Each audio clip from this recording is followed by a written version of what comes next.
The best place to get a feel for how this city once was crudely partitioned is to take a stroll down Bernauer Strasse, where the decaying remnants of the sprawling concrete barrier still stand tall. The district is an old haunt of David Conlin, who was serving as a public safety advisor to the Allied staff in Berlin on that momentous night in 1989. He had a ringside seat as East Berliners streamed towards the border as it began to crumble. They just didn't know what to do. On the night itself, people were just coming across just to put their foot, going to the Kurfürstendamm, going to see all the things they'd not been able to see before. And of course they were in every bar, they were offered drinks and so on. From its hasty construction in 1961 to its demise in 1989, the wall touched the lives of everybody in this city. For many, the scars still run deep. Jürgen Litvin has restored an old East German watchtower in memory of his brother Gunther.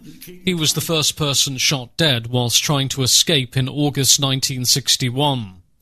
Even now in his 80s, his eyes well up as he tells me how Gunther was cut down by machine gun fire as he tried to swim to the west.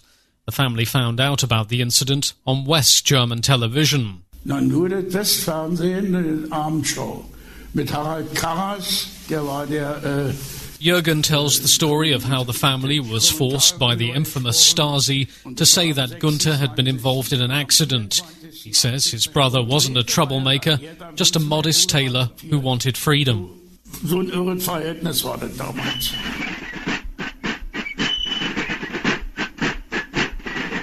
Across the city, at the infamous checkpoint Charlie, Uwe Schulz, who worked as a West German police officer, recalls life as a child before the wall and watching the flamboyant East German military parades. The first I remember is that they built the wall one day before.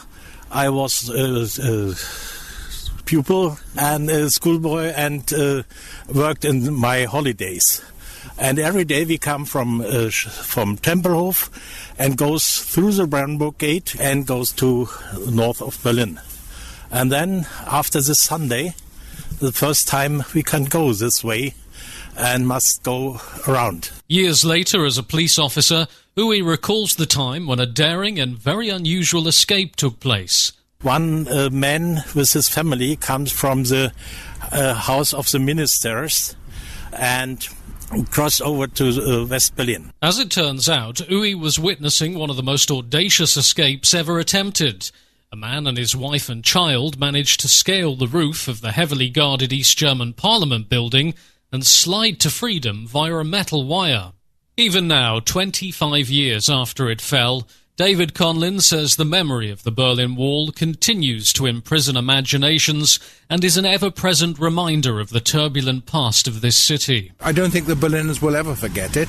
It's also a wall somewhere in their heads. It's very interesting that a lot of people who live in East Berlin stay in East Berlin and vice versa in West Berlin. It still hasn't really grown together.